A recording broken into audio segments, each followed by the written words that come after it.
की धड़कन है हिंदी। सबसे पहले आप सभी को हिंदी दिवस की हार्दिक हार्दिक शुभकामनाएं।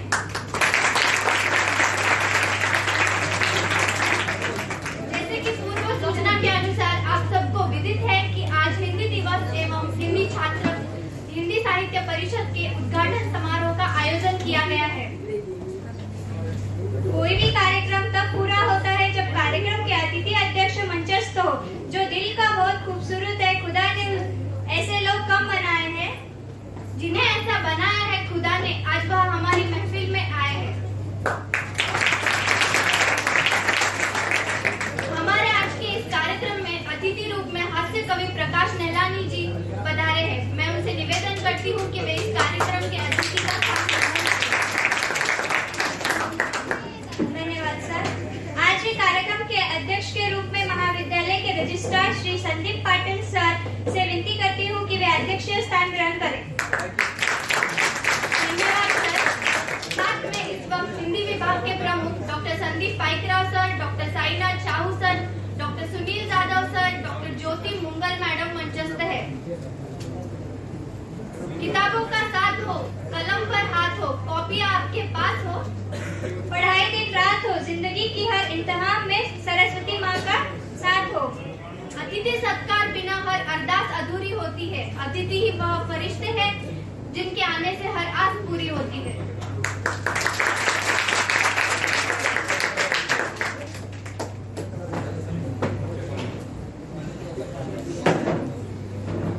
मैं रजिस्ट्रार श्री संदीप पाटिल सर से निवेदन करती हूँ कि वे अतिथि प्रकाश नेहलानी जी का पुष्प गुच्छ देकर स्वागत करें।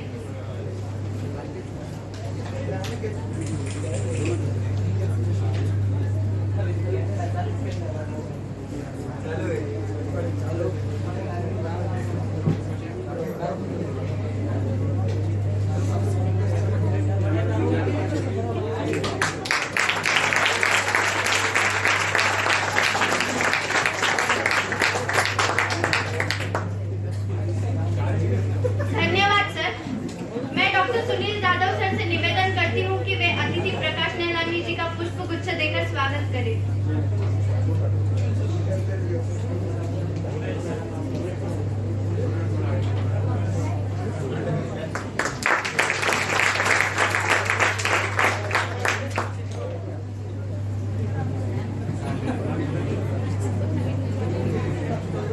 धन्यवाद सर। मैं साईनाथ साहू सर से विनती करती हूँ कि वे अतिथि प्रकाश नेहलानी जी का पुष्प गुच्छ देकर स्वागत करें।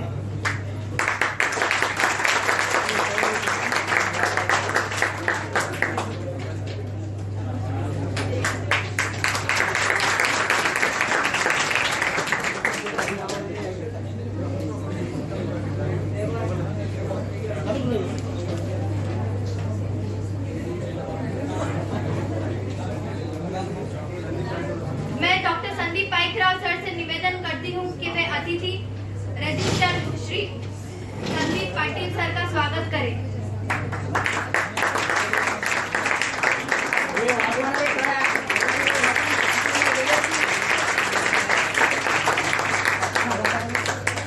धन्यवाद सर। मैं डॉक्टर ज्योति मुंगल मैडम से अनुरोध करती हूँ कि वे अतिथि प्रकाश नेहलानी जी का पुष्प गुच्छ देकर स्वागत करें।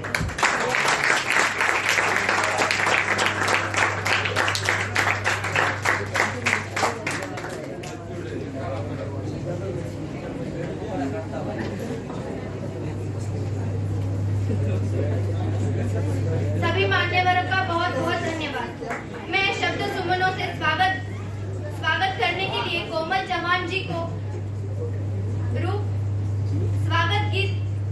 स्वागत गीत के रूप में सरस्वती वंदना करने के लिए मंच पर आमंत्रित करती हूँ।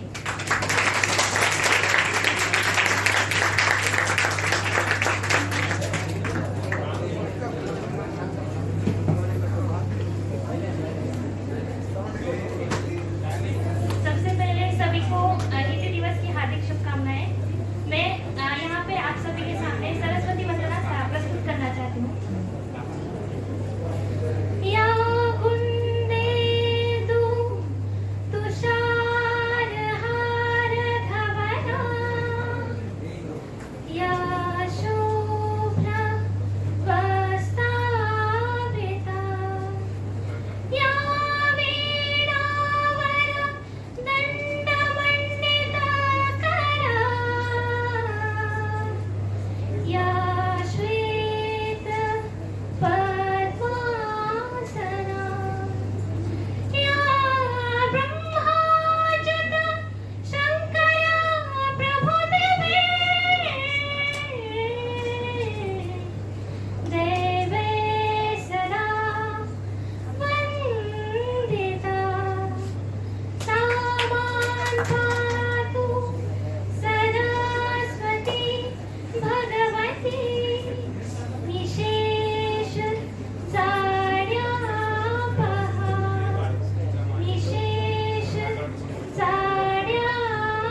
छात्रों, आपको सर्वप्रथम हिंदी दिवस की बहुत बहुत शुभकामनाएं। आपको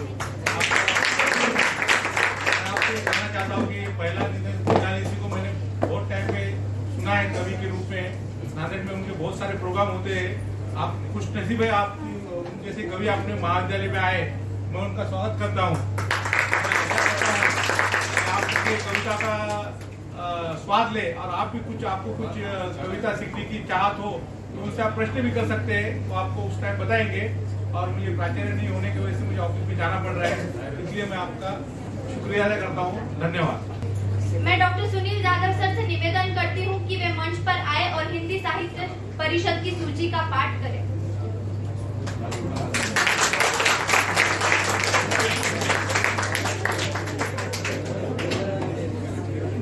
धन्यवाद कीर्ति जी और वैष्णवी जी। जिस कारण हम यहाँ पर आए हैं वो मुख्य उद्देश्य उसका हम पूरा करते हुए हिंदी साहित्य परिषद का यहाँ पर प्रतिवर्ष की भांति इस वर्ष भी गठन किया गया है और ये गुणवत्ता और छात्रों की क्रियाशीलता के आधार पर छात्रों का चयन किया गया है। लेकिन इस बार हमने छात्रों की गुणवत्ता और खासकर उनकी क्रियाशीलता, क्योंकि किसी भी कार्यक्रम में क्रियाशीलता बहुत जरूरी होती है, तो उस आधार पर हमने छात्रों का चयन किया है। तो हिंदी साहित्य परिषद में हमने प्रतिनिधि रूप में बीए से, बीकॉम से और बीएससी से छात्रों को यहाँ पर लिया है। यहाँ उनका मंडल का मैं पाठ करता हूँ।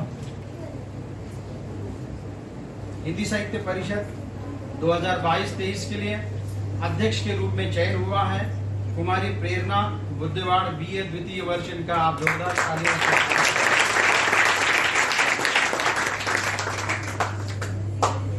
उपाध्यक्ष के रूप में कुमारी मनीषा चक्रधर का चयन किया गया है।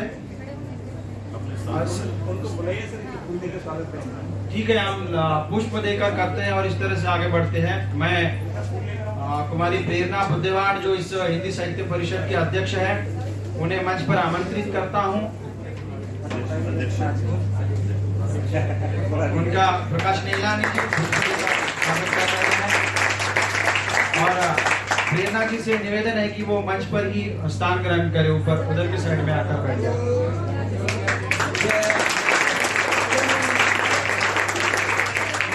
ये हमारे लिए गर्व की बात है कि लड़कियों में से अध्यक्ष बनकर हिंदी साहित्य परिषद का चयन हुआ है और उपाध्यक्ष भी लड़की ही आई है, कुमारी मनीषा चक्रधर। सचिव के रूप में वैष्णवी कोकाटे जी जो अभी संचालन कर रहे हैं, जिनका नाम मैं यहाँ ले रहा हूँ, यहाँ पर आए। वैष्णवी कोकाटे जी पुष्प देकर स्वागत कर रहे हैं।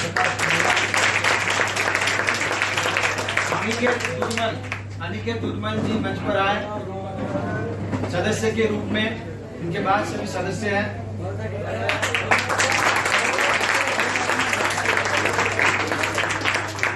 पूनम इंगोले जी पुष्प देकर स्वागत करेंगे। प्रकाश नीलानी जी, कीर्ति शिंदे जी जो अभी संचालन कर रहे हैं, पुष्प देकर स्वागत करेंगे। प्रकाश नीलानी जी सभी का पुष्प देकर स्वागत कर रहे हैं। वो सलमान शेख जल्दी जल्दी आए। कुमारी वैष्णवी दहाड़े, नंद किशोर हम्बरडे, कुमारी मोहिनी कल्याणकर। एक के बाद एक करते जाइए, जैसे फोटो हो जाता है आप दूसरा छात्र वहां आइए। मोहिनी कल्याणकर, नंदकिशोर हम्बरडे, कुमारी चिनोरे अक्षता को आना इसके बाद फोटो होने के बाद। कुमारी तनया भोसले फोटो होने के बाद आए। पवार एकनाथ मंच पर आए। पवार एकनाथ, दीपक वानखेड़े जल्दी आए। पवन धुमाल, रोहित भगत एक के बाद एक आए, फोटो होने के बाद आए। एक के बाद एक फोटो होने के बाद आए।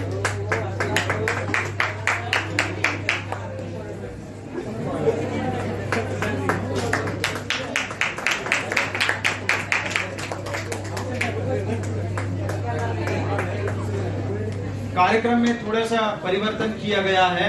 अक्सर मंच पर स्थान ग्रहण करें मान्यवर। कार्यक्रम में थोड़ा सा परिवर्तन किया गया है, क्योंकि कई बार ऐसा हो जाता है कि अतिथि अध्यक्ष को कोई बहुत महत्वपूर्ण कार्य करना होता है तो उन्हें जाना पड़ता है, इसीलिए अध्यक्ष जी को जाना पड़ा, संदीप पाटिल सर जी को, और हमारे मुख्य अतिथि उन्हें भी आज लगातार 2-3 जगहों पर अतिथि रूप में आमंत्रित किया गया है। उनकी बहुत डिमांड है, ऐसा हम कह सकते हैं। जब आप इन्हें सुनेंगे तो पता चल जाएगा कि उनकी इतनी डिमांड क्यों है, मांग क्यों है। यहाँ पर हमने कार्यक्रम में परिवर्तन किया है, अतिथि का यहाँ पर इसके बाद जो है उनका वक्तव्य होगा। मैं वक्तव्य से पहले सूत्र संचालकों को यह कार्य सौंपता हो ताकि वो वहां से इसका सूत्र का जो है कार्य आगे बढ़ाए।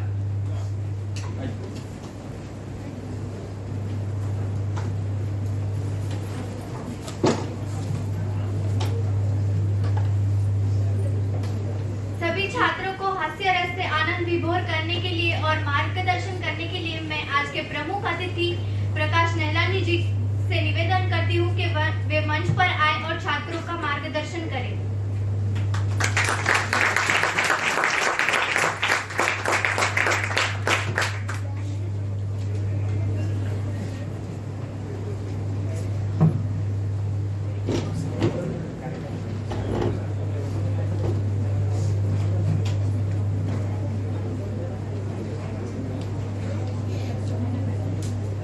आज के सभा के अध्यक्ष, जिन्हें किसी कारणवश ऑफिस जाना पड़ा है, श्री संदीप जी पाटिल सर,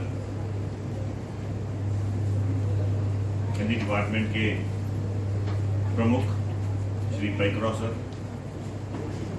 शाहू सर, मेरे मित्र कविवर सुनील यादव सर, ज्योति मैम और हिंदी विद्यार्थी परिषद की अध्यक्षा प्रेरणा जी और विद्यार्थी मित्रों, शुरुआत में सबसे पहले मैं एक बात कहूंगा कि आज से 123 वर्ष पहले, 123 वर्ष पूर्व जब स्वामी विवेकानंद जी अमेरिका गए थे तो वहां एक अमेरिकन ने उनसे पूछा, how are you Swami ji? Swami ji ने उत्तर दिया, मैं स्वस्थ हूं, मजे में हूं, आप कैसे हैं? उस अमेरिकन को यह लगा कि शायद स्वामी जी को अंग्रेजी नहीं आती है, तो उन्होंने दूसरा प्रश्न किया। छुटपुट हिंदी आती थी उनको। उन्होंने कहा, स्वामी जी कैसा लगा आपको हमारा अमेरिका?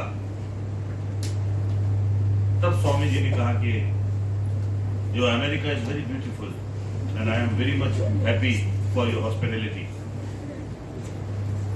तब उस अमेरिकन ने स्वामी जी से पूछा कि स्वामी जी, जब मैंने आपसे अंग्रेजी में पूछा तो आपने हिंदी में उत्तर दिया, और जब मैंने आपको हिंदी में पूछा तो आपने अंग्रेजी में उत्तर दिया।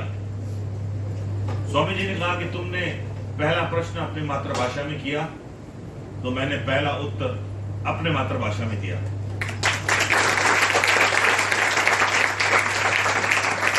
फिर बाद में तुमने मेरे मातृभाषा को आदर देते हुए जब दूसरा प्रश्न मेरे मातृभाषा में किया, तो मैंने भी आपके मातृभाषा को आदर देने हेतु आपके मातृभाषा में उत्तर दिया। दोस्तों, मां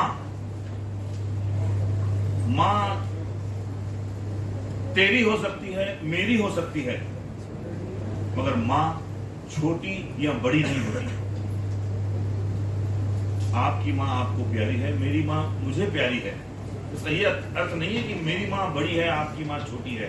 बस ठीक इसी तरीके से ये जो भाषाएं होती है, ये भी एक मां का स्वरूप होती है। जिस तरीके से मां से बंधी नाभि की डोरी है, मां जब हम गर्भ में होते हैं तो मां से और शिशु का जो संबंध होता है वो गर्भ के डोरी से बंधा हुआ होता है। जब शिशु पैदा होता है तो उस डोरी को काटा जाता है। तो मां का संबंध गर्भ की डोरी से है, उसी तरीके से मातृभाषा वही है जिसमें सुनाती माँ हमको लोरी है। जो लोरी होती है, आपने कभी अपनी माँ को ये नहीं सुना होगा कि उसने आपको इंग्लिश में, अंग्रेजी में लोरी सुनाया है। अगर आप महाराष्ट्र गया तो आपकी माँ ने आपको मराठी में लोरी सुनाई होगी। अगर आप तेलुगु हैं तो आपकी माँ ने आपको तेलुगु में लोरी सुनाई होगी। तो ये बात जो 123 वर्ष पूर्व स्वामी विवेकानंद जी ने अमेरिका में कही थी, वो बात आज तक हम भारतवासियों को शायद समझ में नहीं आई है। आज भी उसी भाषा को लेकर तेरा और मेरा करते रहते हैं। जब देश आजाद हुआ, संविधान लिखा गया, तब ये प्रश्न था कि ऐसी कौन सी भाषा है जो हम रोजमर्रा की भाषा, लेन देन की भाषा, प्रसार की भाषा, भाई एक देश है तो एक भाषा होनी चाहिए जिससे कि हम व्यवहार कर सकें। तब ऐसा हुआ था कि जो दक्षिण के जो जितने भी प्रदेश थे, वो दक्षिण के प्रदेश वालों ने हिंदी का विरोध किया था। वैसे आपको बता दूं कि हमारे देश में 44% लोग हिंदी बोलते व समझते हैं। 44% और पूरे विश्व में 80 करोड़ लोग जो हैं वो हिंदी जानते हैं, हिंदी उनको बोलनी आती है और वो हिंदी समझते हैं। 80 करोड़। अगर मैं आपको डाटा बताऊं तो पूरे विश्व में सबसे ज्यादा बोली जाने वाली जो भाषा है वो है अंग्रेजी, जो कि 135 करोड़ लोगों द्वारा बोली जाती है। दूसरे नंबर पे आती है चाइना की मैंड्रिन भाषा, जो कि 120 करोड़ लोगों से संपर्क में जो वो लोग आते हैं, और 80 करोड़ लोग पूरे विश्व में आज भी हिंदी बोलते व समझते हैं। वैसे 1917 और 1962 के बीच 161% ज्यादा लोगों ने हिंदी सीखी व बोली है। 161। आप जानते हैं कि पूरे विश्व में हिंदी समझने और बोलने वालों की अचानक क्यों वृद्धि हो गई? क्योंकि मेरा देश, भारत देश एक बहुत बड़ा बाजार है। अगर यहाँ किसी को कोई चीज बेचनी है तो बेचने के लिए सबसे पहले जरूरी है कि वो संवाद करे, और संवाद की भाषा हिंदी है, तो वो हिंदी सीखते हैं लोग। 161% लोगों की जो वृद्धि हुई है हिंदी बोलने वालों की, वो इस कारण है क्योंकि यहाँ पर उन्हें व्यापार करना है। मैं अभी दुबई गया था तो वहां एक अरब की दुकान थी, परफ्यूम लेना था मुझे, तो मैं जैसे ही अंदर गया मुझे लगा कि शायद वो इंग्लिश में बोलेगा। उसने मुझे हिंदी में कहा, आइए आइए, क्या चाहिए आपको? मैंने कहा यार आप तो अरब हैं, मगर अरब होकर भी हिंदी जानते हैं? बोले हाँ, मुझे अगर मेरा माल बेचना है तो मुझे हिंदी बोलनी जरूरी है। तो पूरे विश्व को माल बेचना है, अपना प्रोडक्ट बेचना है, उसके लिए उन्हें हिंदी सीखना जरूरी है। और हम अपने देश में अगर इतिहास बताऊं आपका तो हिंदी राष्ट्रभाषा होनी चाहिए, मगर जो दक्षिण के लोग थे उन्होंने कहा कि नहीं, अगर हिंदी राष्ट्रभाषा होगी तो जो हिंदी के जितने प्रमुख पद हैं सरकारी नौकरियों के, वो पद उनको जाएंगे जो हिंदी बोलते हैं। दक्षिण का पूरा इलाका हिंदी नहीं जानता था। और क्यों नहीं जानता? दक्षिण वालों का कोई चूक नहीं है इसमें, क्योंकि 200 साल जब अंग्रेजों ने हम पर राज किया तो उन्होंने देखा कि दक्षिण जो था, ये जो इलाका था, ये जो क्षेत्र था, ये क्षेत्र संस्कृति में बहुत ज्यादा ऊंचा था। तो उन्होंने, अंग्रेजों ने दक्षिण क्षेत्र में अंग्रेजी बहुत ज्यादा थोपी। तब ये तय किया गया कि हिंदी राष्ट्रभाषा न होते हुए केवल राज्य भाषा रहेगी। लेकिन ये भी तय हुआ सन 1949 में, आज ही के दिन 14 सितंबर को ये तय किया गया कि ये दिन जो है, आज का दिवस जो है, हिंदी दिवस के रूप में मनाया जाएगा। और इस हिंदी दिवस के हम ज्यादा से ज्यादा हिंदी का प्रचार करेंगे ताकि पूरा देश हिंदी जाने। और एक दिन ऐसा है जब हमारी जो राष्ट्रभाषा है वो हिंदी बने। ये वार्तालाप मैं इसलिए कर रहा हूँ क्योंकि जो इतिहास है वो इतिहास आपको जानना जरूरी है। आप सब, मुझे सर ने बताया कि इनमें से अधिकांश लोग कवि हैं, कवित्री हैं, तो आप जब हिंदी में कविताएं लिखते हैं तो आपको हिंदी के बारे में जो इतिहास है हमारे हिंदी का, वो उसकी आपको जानकारी मिलनी चाहिए। और वैसे भी हिंदी ये संस्कृत का सबसे आसान स्वरूप है। हिंदी 1800 में हरिश्चंद्र, भारतज्ञ हरिश्चंद्र इस व्यक्ति का नाम है जिसने हिंदी का चलन शुरू किया। ये कुछ नाम, कुछ सन ऐसे हैं जो हर एक हिंदी के विद्यार्थी को जानना जरूरी है। लेकिन विडंबना इस बात की है कि आज भी हम हिंदी बोलते हैं। मुझे ये बताइए कि आप में से कितने ऐसे लोग हैं जो हिंदी में हस्ताक्षर करते हैं? हाथ उठाइए ईमानदारी से, अगर आपकी सिग्नेचर अगर हिंदी में करते हैं तो। कोई है सर, हिंदी में साइन करते हैं आप? जी जी, देखिए मंच पर हैं। बिल्कुल स्वागत कीजिए इनका तालियों से। तो आज का दिन इसीलिए है कि हम हिंदी के लिए कुछ ना कुछ करें। तो आज के दिन आप संकल्प ले सकते हैं कि आने वाले दिनों में जब भी आप अपना हस्ताक्षर करेंगे वो अंग्रेजी में ना करते हुए हिंदी में करें। अंग्रेजी से हमें कोई दुश्मनी नहीं है, क्योंकि वो उनकी माँ है, हिंदी मेरी माँ है। तो मेरी माँ छोटी या उसकी माँ बड़ी, ऐसा कुछ भी नहीं है। मगर राष्ट्रभाषा होने के लिए जो थोपी गई हुई अंग्रेजी है, अंग्रेजों द्वारा जो हम पर थोपी गई हुई अंग्रेजी है, हम उस अंग्रेजी का विरोध करते हैं। हम अंग्रेजी भाषा का विरोध नहीं करते हैं। एक बात सीधी है, एक गोल्ड मेडलिस्ट नीरज चोपड़ा, आप जानते हैं नीरज चोपड़ा, ओलंपिक में, तो जब उनका इंटरव्यू हुआ, देखिए मैं क्या कर रहा हूं, इंटरव्यू हुआ, यानी कि अंग्रेजी शब्द हैं और ये विशालता है हमारे हिंदी की। हमारी हिंदी कितने भी जो शब्द हैं उनको अपना लेती है। आज भी कई आम जीवन में हम ऐसे शब्द का उपयोग करते हैं जो हिंदी नहीं है, मगर वो हिंदी बन चुके हैं। वो हम इतना उपयोग करते हैं, कुछ ऐसे शब्द हैं जिनका हमें हिंदी अर्थ ही मालूम नहीं होगा।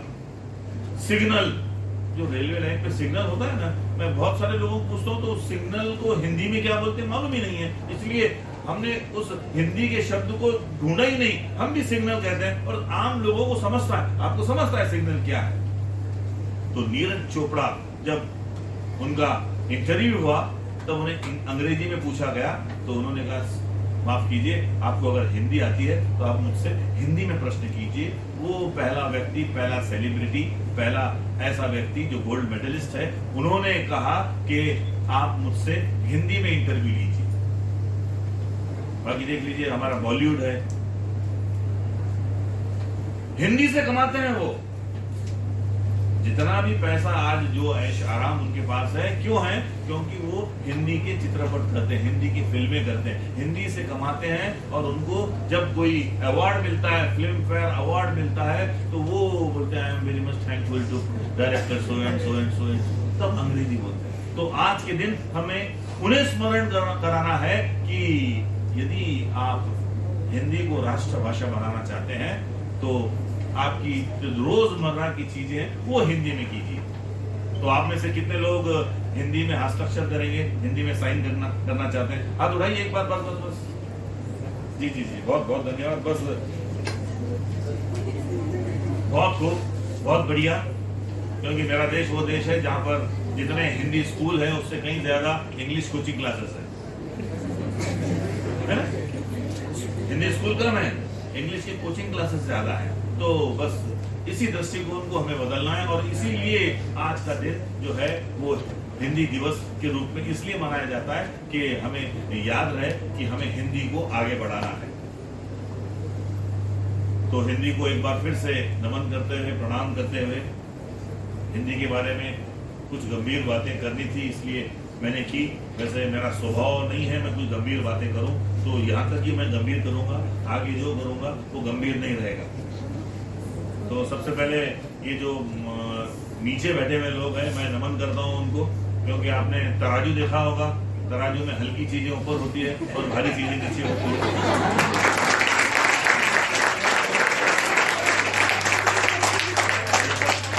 ये सब भारी लोग हैं।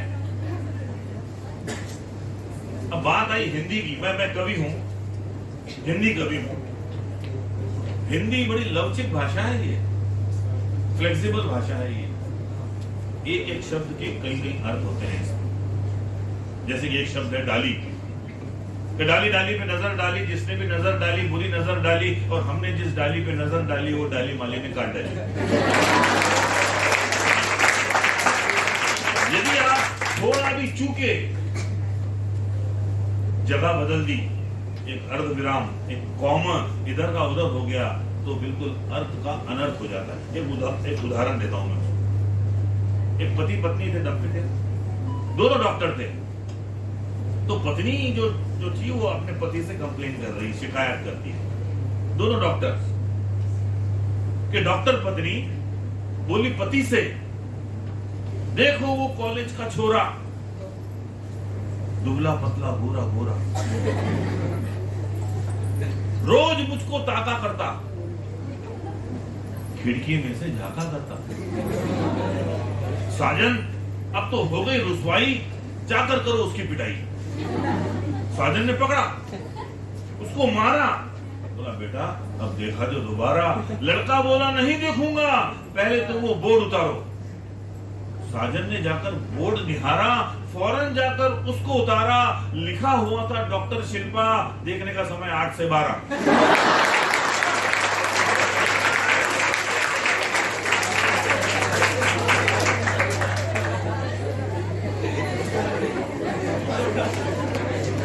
ये होती है हिंदी। थोड़ा सा भी आप चूके तो अर्थ का अनर्थ हो जाता है। जितने भी हिंदी के नए नए कवि हैं ना, आप जो युवा कवि हैं, जो नई नई कल्पनाएं आपको आएगी, तो मैं आपको बता रहा हूं कि जब भी आप कविताएं बनाएं तो शब्दों को बहुत ध्यानपूर्वक चयन कर, क्योंकि हिंदी लवचिक भाषा है। मैं मध्य प्रदेश में गया था। मध्य प्रदेश ऐसा देश है जो ऐसा प्रदेश है जो हिंदी क्षेत्र है, हिंदी बोली जाती है। तो मैंने देखा कि वहां एक बोर्ड लगा हुआ था, लिखा हुआ था कृपया बाएं हाथ से चलिए। बाएं हाथ से चलिए, कोई कांग्रेस की सरकार है? अब लिखनी चाहिए बाएं तरफ से चलिए। तो हम जहां भी देखते हैं थोड़ा सा हिंदी का शब्दकोश बराबर नहीं है, तो हम बोलते हैं उनको। मैं अपनी पत्नी के साथ था, मध्य प्रदेश में कचौरियां बहुत अच्छी मिलती है। तो एक हलवाई के पास गए हम, पत्नी मेरे साथ थी, मैंने कचौरी खाई। कचौरी इतनी स्वादिष्ट थी कि मेरी हिंदी फिसल गई। मैंने कहा अरे हलवाई तेरी कचौरी बड़ी सुंदर है। हाँ सुंदर है, आपकी पत्नी बड़ी स्वादिष्ट है।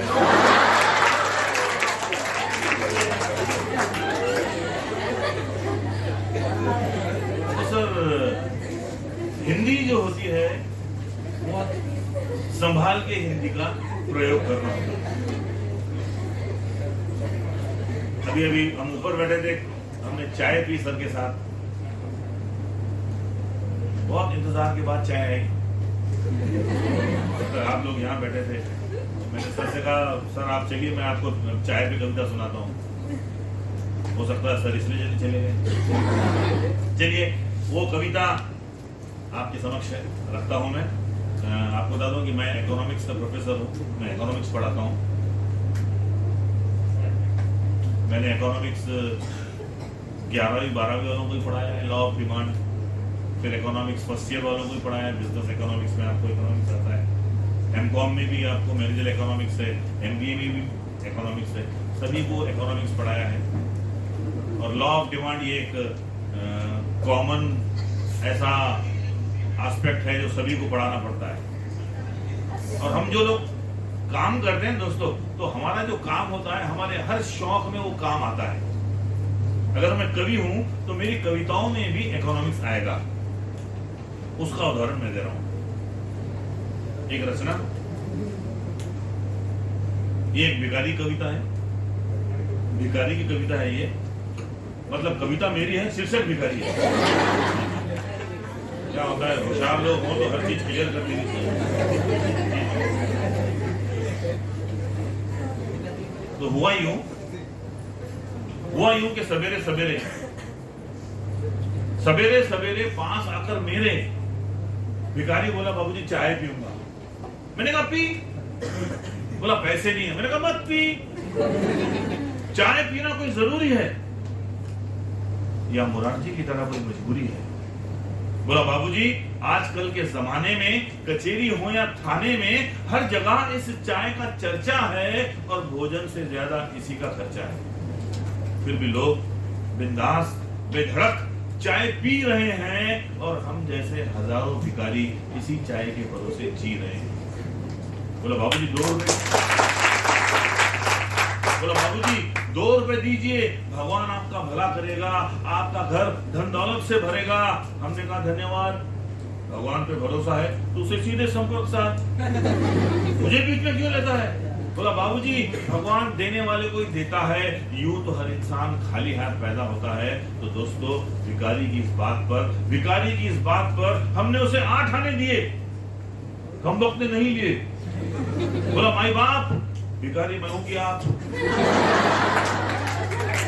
मैंने कहा देखो, अगर तुम जैसे भिखारियों को मैं 10-10 रुपए की नोट बांटता जाऊंगा तो एक दिन मैं खुद, ये कविता मेरी है क्या? मुझे बोले दो, मैं खुद भिखारी हो जाऊंगा और फिर भीख मांगू, देश की इज्जत तो खूंटी पे टांगू। अरे शर्म कर, हट्टा तगड़ा होकर भीख मांगता है, वो भी आम सड़क पर। बोला बाबूजी अब क्या बोलूं, आम सड़क पर नहीं मांगू तो क्या ऑफिस खोलूं? मैंने कहा कोई काम धंधा कर। अरे बिना धंधे के जीवन अधूरा है। बोला बाबूजी ये धंधा क्या बुरा है? बहुत सोच समझ के पकड़ा है, इसमें न कोई झंझट न झगड़ा है, न कानून न कायदा, बस फायदा ही फायदा।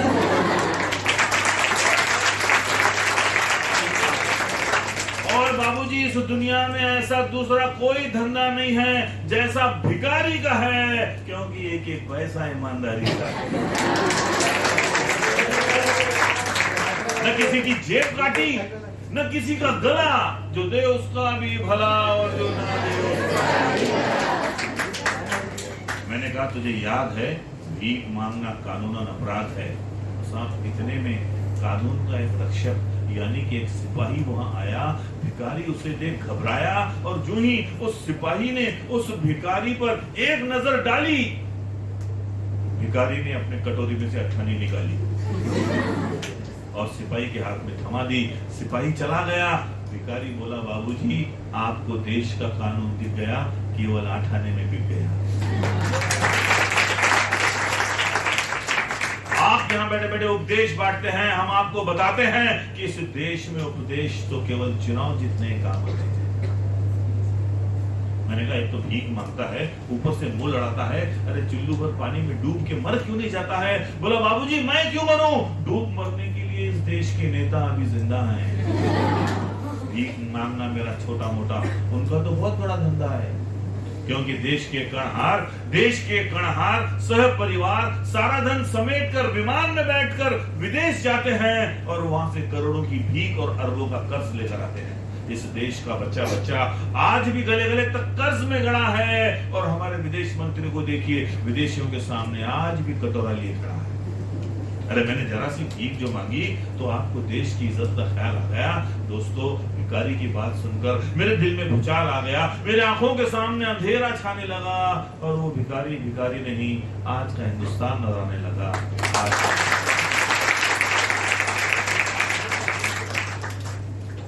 दोस्तों क्या होता है कि ये जो हंसी की बातें हैं हम इसलिए करते हैं ताकि आपकी हमारी एक लय बन जाए, और जब लय बन जाती है तब हम क्या करते हैं कि तब हम अपनी दिल की बात सुनाते हैं। तो बिल्कुल जो आने वाली कविता है वो मेरे दिल की रहेगी। मेरे दिल की क्या, वो एक परीक्षा है मेरी। यूं समझिए कि मैं प्रमाण चाहता हूं मेरे मेरे शब्दों का, क्योंकि कवि, आपको कवि बनना है ना, तो सबसे अच्छा कवि वो होता है जो ऐसे शब्द कहे कि सुनने वालों के मस्तिष्क में उन शब्दों का चित्रण हो जाए, दृश्य दिख जाए। अगर मैं आपसे कुछ कहूं और आपके मस्तिष्क ने मेरे कहे हुए शब्दों का अगर दृश्य बना दिया तो मैं सफल कवि हूं, नहीं तो नहीं। क्योंकि कवि जो कहता है वो दिल की बात कहता है। तो देखते हैं आप में से कितने लोग मेरे शब्दों को दृश्य में परिवर्तित कर सकते हैं। मगर ईमानदारी से कहिएगा, यदि आपने मेरे शब्दों को दृश्य में परिवर्तित किया तो बिल्कुल आप कहिए मैंने किया। सुनाऊं सर? फिर बिल्कुल हंसी की बात नहीं है, मगर मगर मगर दिल की बात है।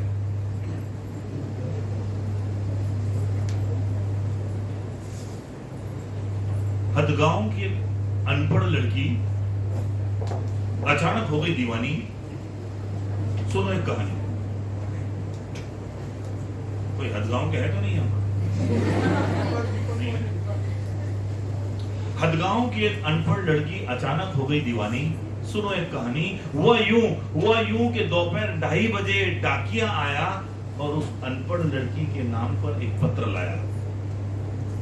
उस अनपढ़ लड़की ने डाकिया से उस पत्र को पढ़वाया।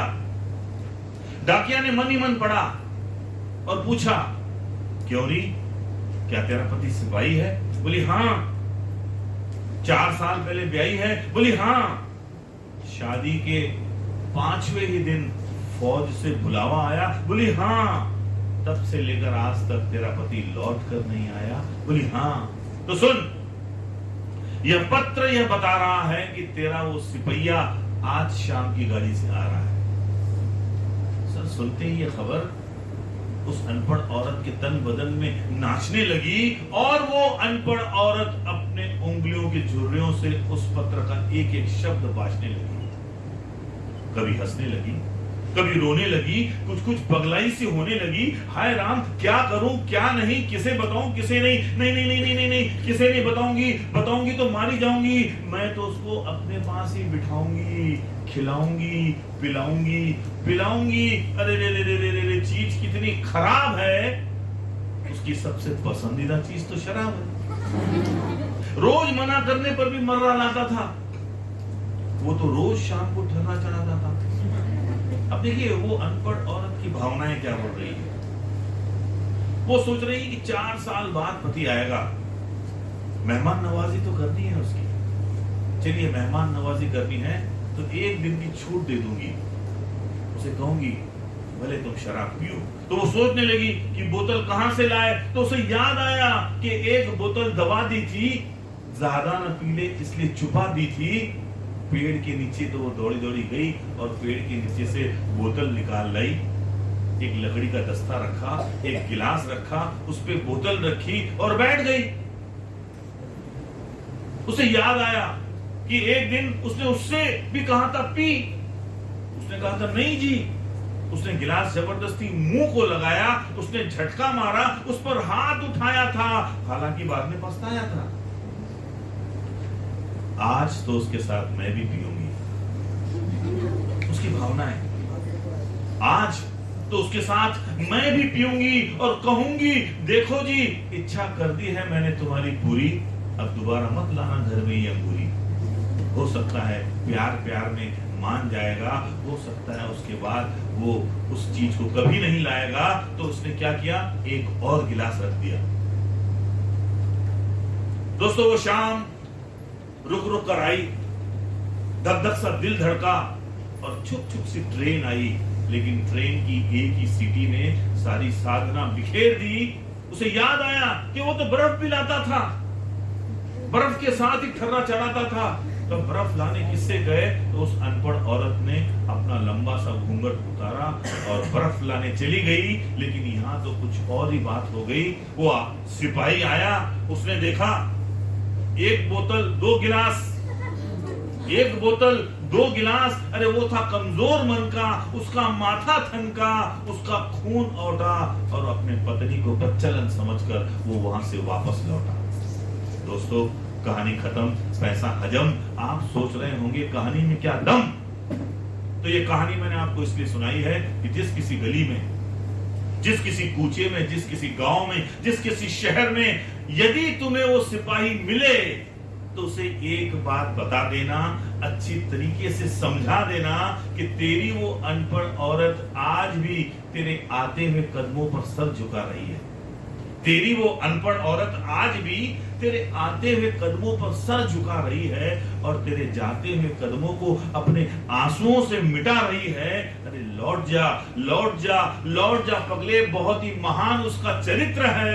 अरे लौट जा, वो तो गंगा से भी पवित्र है, वो तो गंगा से।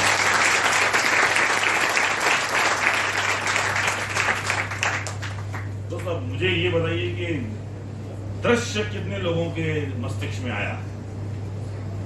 ये शब्दों को दृश्य में परिवर्तित।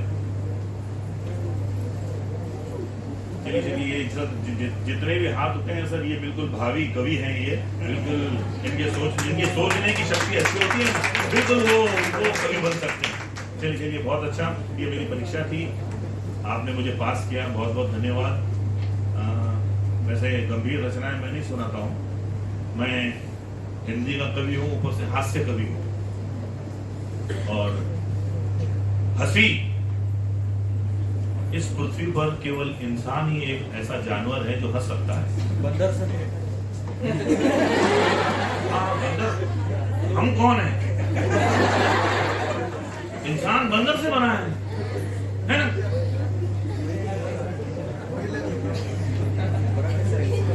जी, इंसान का एवोल्यूशन कैसा हुआ है? पहले हम कौन थे? हम यानी आप भी कौन थे? पहले हम बंदर थे। तो ऊपर वाले ने हंसने की जो ताकत है केवल इंसानों को दी है। आपने कभी किसी गधे को हंसते हुए नहीं देखा हो? देखा है? यदि देख भी लिया हो तो समझ जाइए वो गधा धीरे धीरे इंसान हो रहा है। और यदि कोई इंसान होने के बावजूद भी हंसता नहीं है तो समझ जाइए वो धीरे धीरे।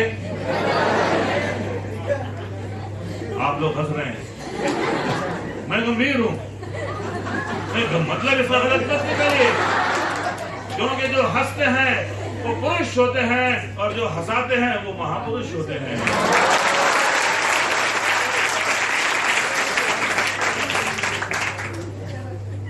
हंसी चीज बड़ी गरम आती है, कम वक्त आती है तो आती है, नहीं आती है तो नहीं आती है।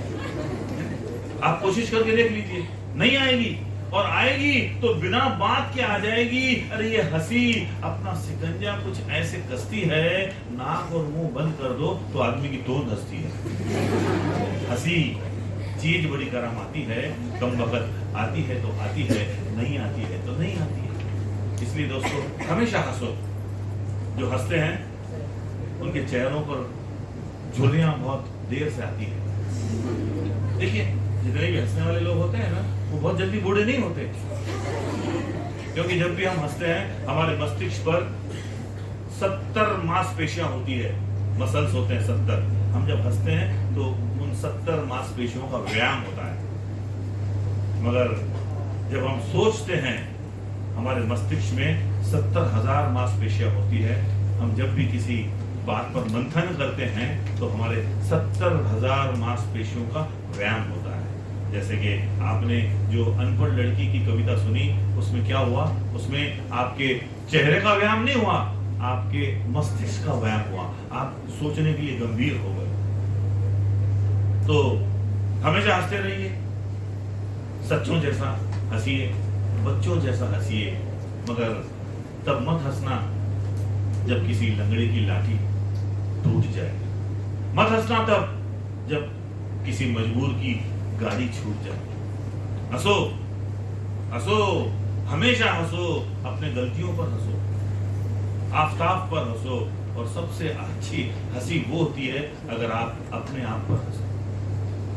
तो जब भी हंसने का मौका मिले, ये सोचिए कि आप अपने आप पर कैसा हंस सकते हैं, वो हंसिए। क्योंकि जो अपने आप पर हंसाता है दूसरों को, वो एक फूल की तरह होता है। अगर हम फूल तोड़ते हैं, फूल सजा देता है आपको, देता है। फूल आपको खुशबू से महकने की सजा देता है। वो फूल जो आप तोड़ते हैं, वो फूल आपको खुशबू से महकने की सजा देता है। उसी तरीके से जब कोई कवि यहाँ आता है तो वो अपनी मजाक उड़ाकर आपको हंसाने की कोशिश करता है।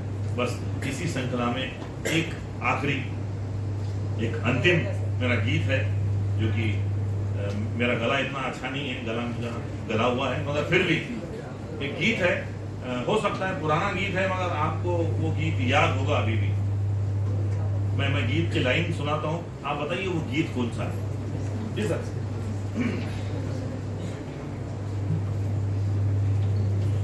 कल खेल में हम हो न हो, गर्दिश में तारे रहेंगे सदा।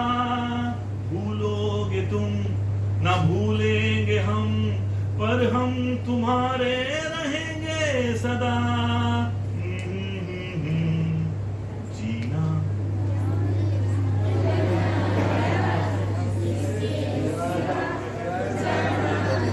एक बार और दोहराइए। जीना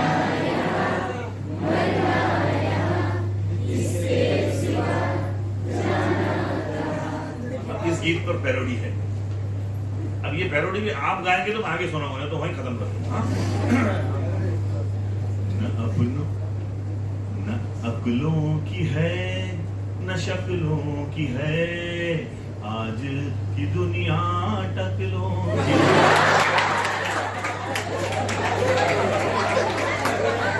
सर क्या सुनाया मैंने? आप गाएंगे तो मैं आगे गाऊंगा।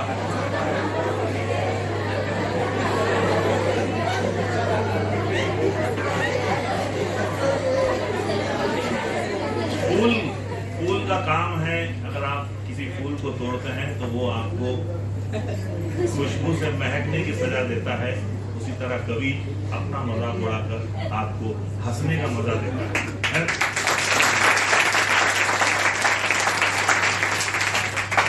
अक्लों की है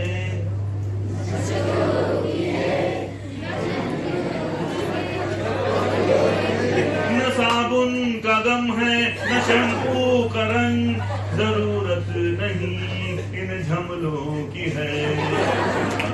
न अक्लों की है न शक्लों की है।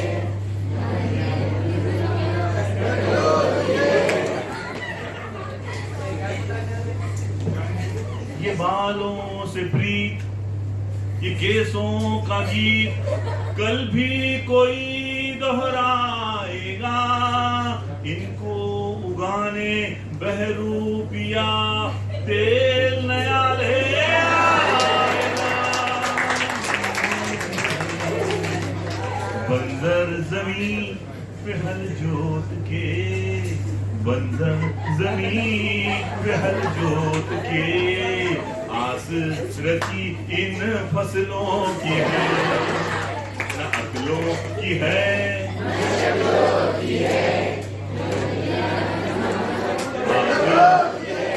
आज की दुनिया बाल भी बांका कोई कर ना सके। है कोई है इस दुनिया में जो हमारा बाल बांका कर सके? कर सकता है सर कोई? हंसी है। बाल भी बांका कोई कर ना सके, चाहे तूफानी हवा चले। बारिश की बूंदों का सबसे पहले हम ही को पता चले। जुल्फों बिना भी लगते दबंग, हालत ऐसी पगलों की है, न अकलों की है।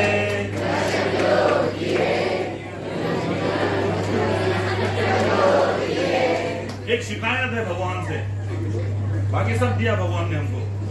एक शिकायत है, गोरा दिया फेस गोरा है, गोरा दिया फेस छीने पर केस, भगवान क्यों ऐसा बैर किया। गोरा दिया फेस छीने पर केस, भगवान क्यों ऐसा बैर किया, शाहरुख धर्मेंद्र लगते थे कल, आज अनुपम खैर।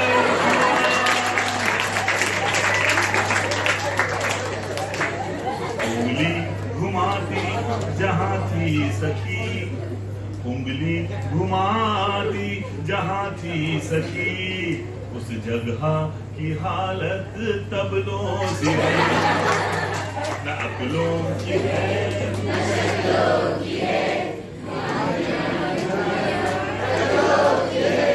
बहुत बहुत धन्यवाद।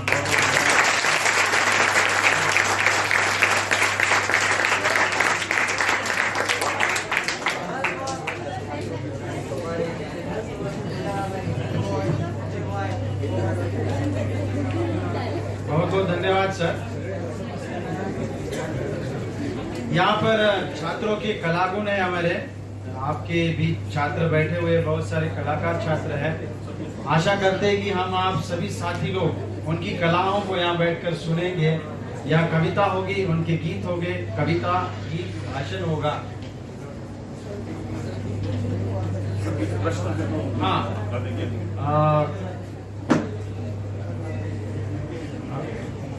प्रकाश नीलानी सर जी का कहना है कि यदि उनको कोई प्रश्न, आपको कोई प्रश्न उनसे पूछना है काव्य के स्वरूप में, हाँ, कविता के स्वरूप में हम कविताएं करते हैं, यदि किसी कवि मन में कोई प्रश्न उत्पन्न हुआ है तो आप प्रश्न पूछ सकते हैं। किसी के मन में कोई प्रश्न उत्पन्न हो रहा है तो अपनी जगह खड़े होकर वो प्रश्न पूछ सकते हैं। प्रकाश नीलानी जी के संदर्भ में आपके मन में कोई भी प्रश्न उत्पन्न होता है तो पूछ सकते हैं।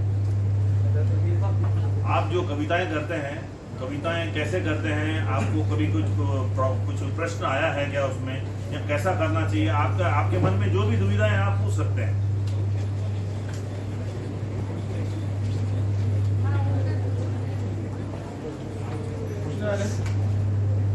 हाँ पूछो, आ जाओ यहाँ आकर पूछ लो।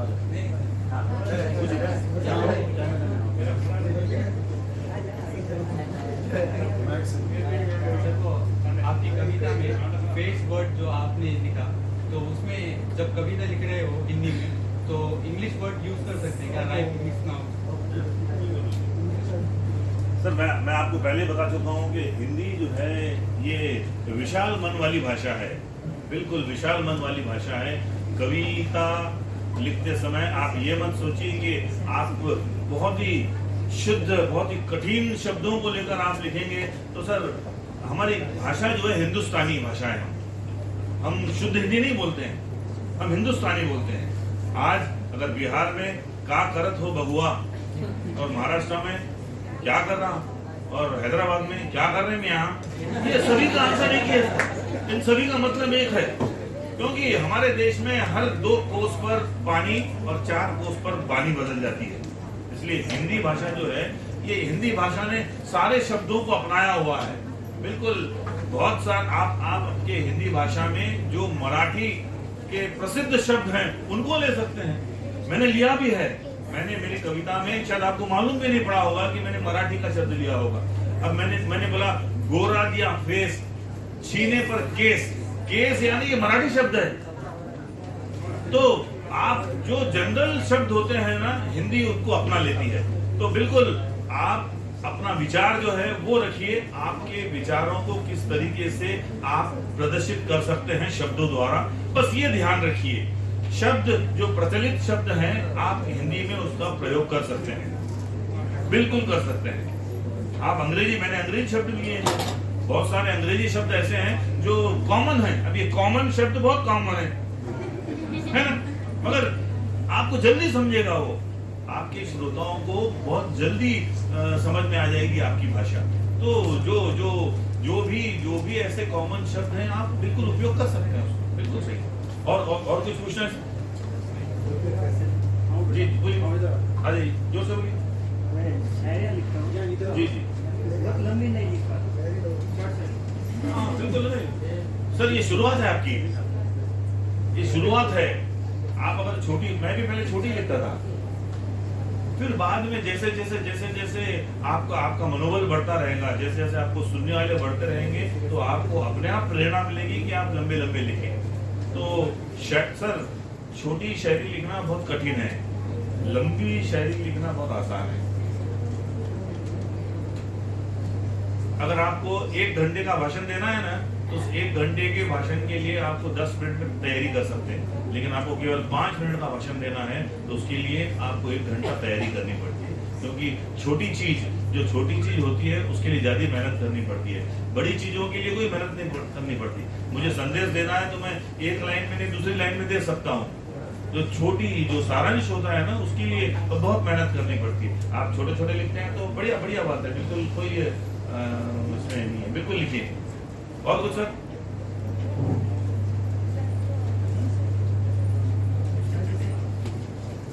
मुझे सर ने बताया कि लड़कियां बहुत कविताएं लिखती है ना सर? तो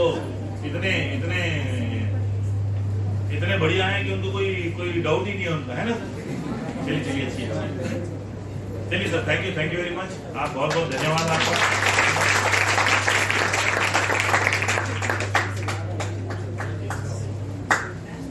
सर से खास निवेदन है कि हमारे छात्रों की अभिव्यक्तियां सुनकर जाए, उनकी कविताएं, गीत और उनका भाषण। मैं यहाँ सूत्र संचालकों को यह कार्य सौंपता हूँ कि इस कार्य को आगे बढ़ाएं। धन्यवाद सर। अभी छात्रों की अभिव्यक्तियां होगी। सबसे प्रथम मैं बीएससी द्वितीय वर्ष से पूनम इंगोले जी को कविता प्रस्तुत करने के लिए मंच पर आमंत्रित करती हूँ। वो यहाँ आए और कविता प्रस्तुत करें।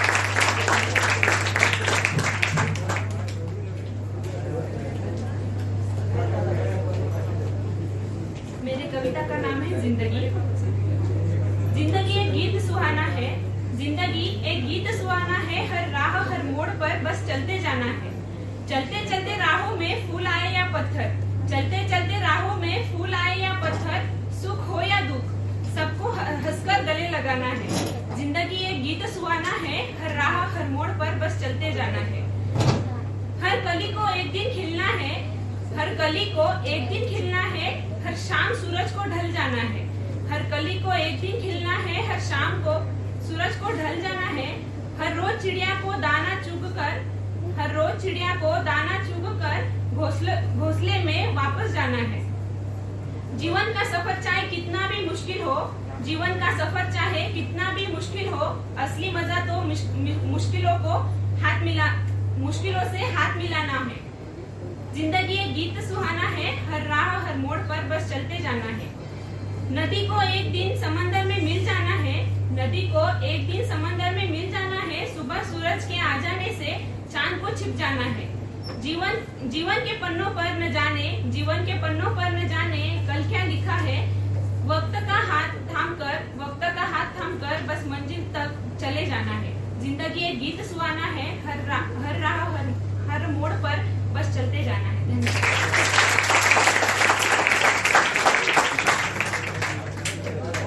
धन्यवाद पूनम जी। इसके उपरांत मैं बीएससी द्वितीय वर्ष से कुमारी सलोनी जी को अपना मधुर गीत प्रस्तुत करने के लिए मंच पर आमंत्रित करती हूँ।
पग पग पर अनेक भाषाएं बोली जाती है।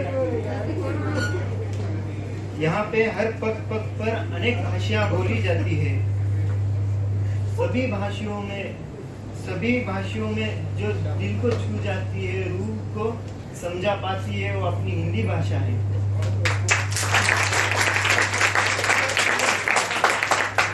हिंदी भाषाओं में अनेक लेखक, अनेक कवियों ने अपनी छाप छोड़ी है।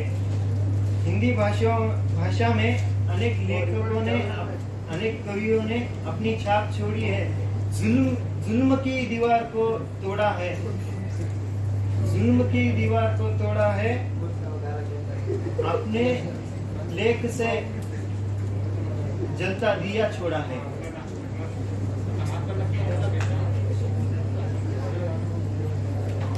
हमें यूं ही दिए को बुझने नहीं देना है।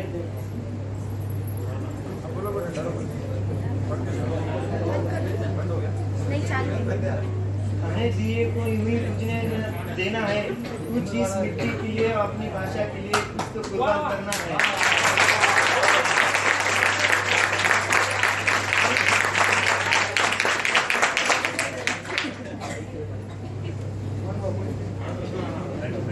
मैं यहाँ पे अपनी खुशियाँ समाप्त करता हूँ।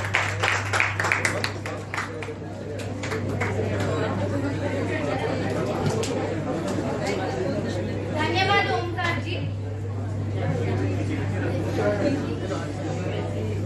इसके बाद में बीएससी प्रथम वर्ष से राजश्री गाड़े जी को हिंदी दिवस पर अपने विचार प्रस्तुत करने के लिए मंच पर आमंत्रित करती हूँ।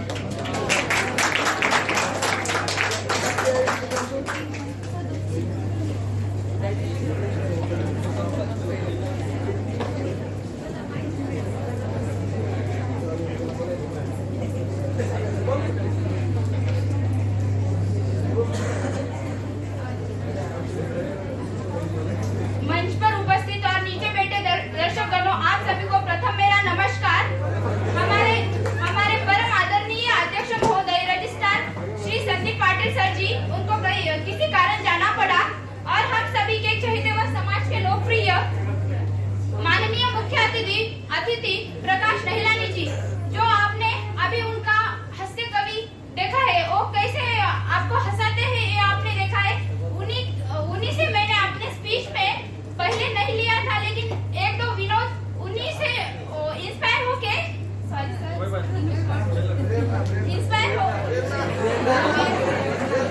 उन्हीं की प्रेरणा लेकर मैंने अपने स्पीच भाषण में एक विनोद लिया है। इस कार्यक्रम के महत्वपूर्ण अंग दर्शकगणों, आज मैं हिंदी दिवस के बारे में कुछ बताना चाहती हूँ। हम सब 14 सितंबर को हिंदी दिवस मनाते हैं। क्या आपको इसका कारण पता है? मैं बताती हूँ।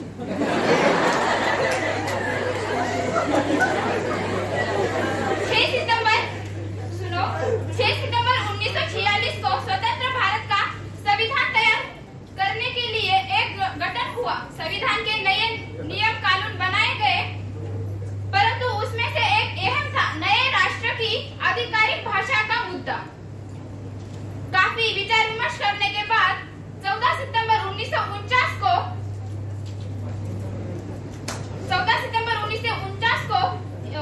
देवनागरी में लिखी हिंदी भाषा को आधिकारिक भाषा में स्वीकार किया। इसी ऐतिहासिक दिन को महत्व देने के लिए हमारे राष्ट्र के पहले प्रधानमंत्री पंडित जवाहरलाल नेहरू जी ने यह निर्णय लिया कि 14 सितंबर को हिंदी दिवस मनाया जाए। तभी से हम हिंदी दिवस मनाते हैं। हिंदी से बना हिंदुस्तान, तभी तो भारत है महान।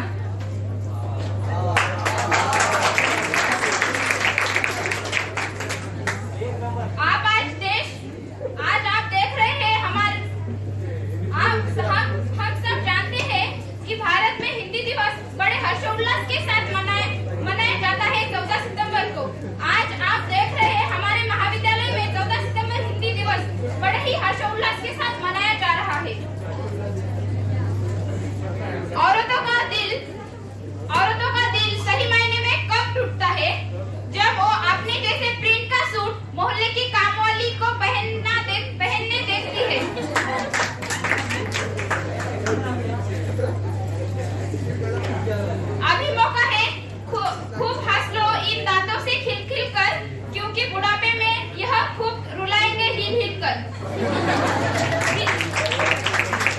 हिंदी हमें अपनाना है, नंबर 1 बनाना है। इस समारोह में हिंदी दिवस पर कविता और भाषण प्रस्तुत किए जाते हैं।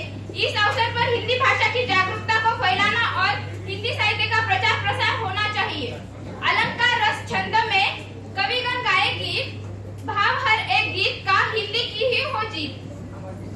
हिंदी भारत की पहचान है, हिंदी भारत की पहचान है। भारत विविधों का देश है, जहाँ कई भाषाएं और लिखी बोली और पढ़ी जाती है, लेकिन देश में अधिकतर लोगों की मातृभाषा हिंदी ही है।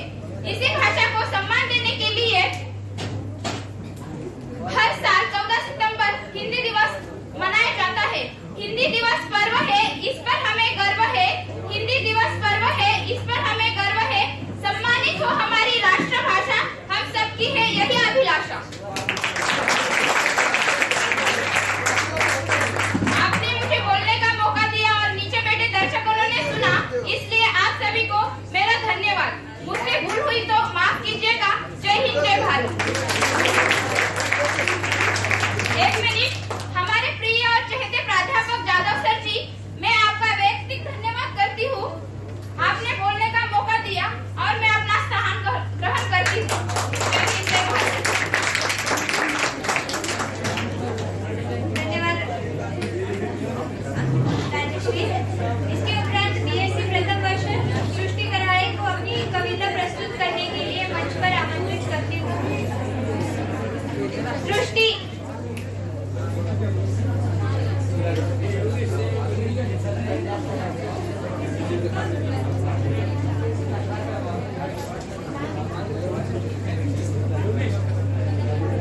मैं सृष्टि संदीप कराड़े, आप सब लोग मेरी कविता शांतता पूर्वक सुनेंगे, ऐसी मैं आशा करती हूँ।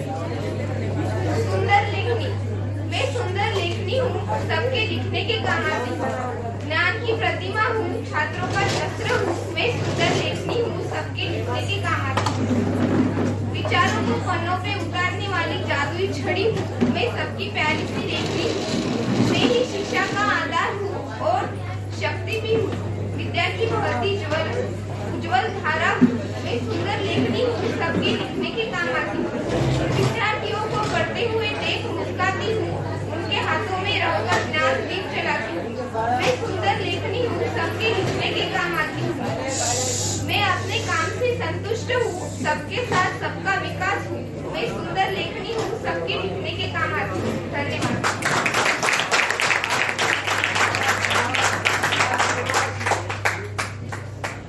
जब भी हम घर में चावल लाते हैं तो सबसे पहले उन चावलों में से कंकर निकाल लेते हैं, है ना। तो अभी जितने भी लोग बैठे हुए हैं वे असली चावल हैं, कंकर सब निकाल चुके हैं। जो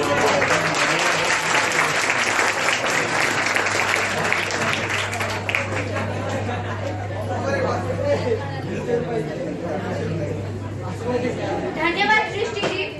इसके उपरांत मैं बीएससी प्रथम वर्ष से ऋतुजा चौहान जी को सुंदर गीत प्रस्तुत करने के लिए मंच पर आमंत्रित करती हूँ।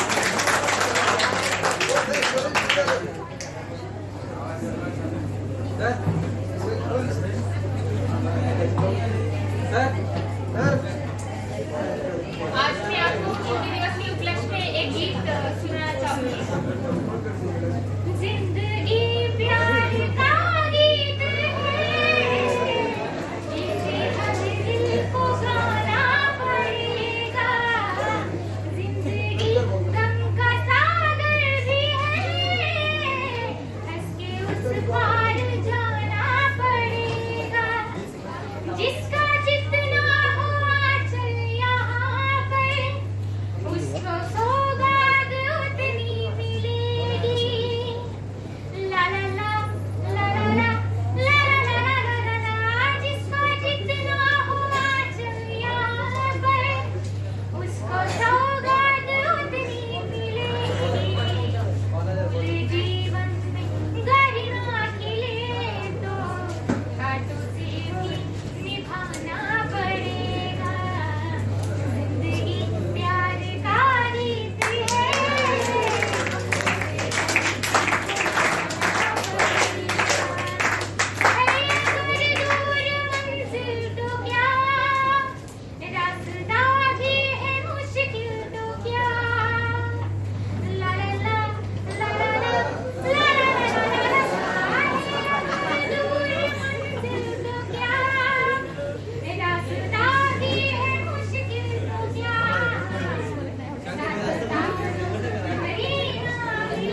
जिंदगी प्यार का गीत है, इसे हर दिल को गाना पड़ेगा।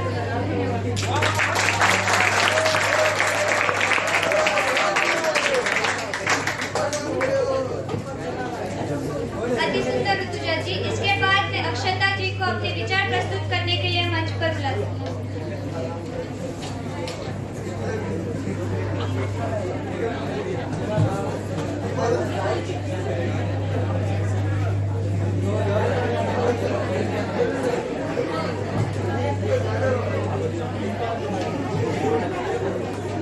चेहरे पर हंसी और दिल में खुशी होती है, चेहरे पर हंसी और दिल में खुशी होती है।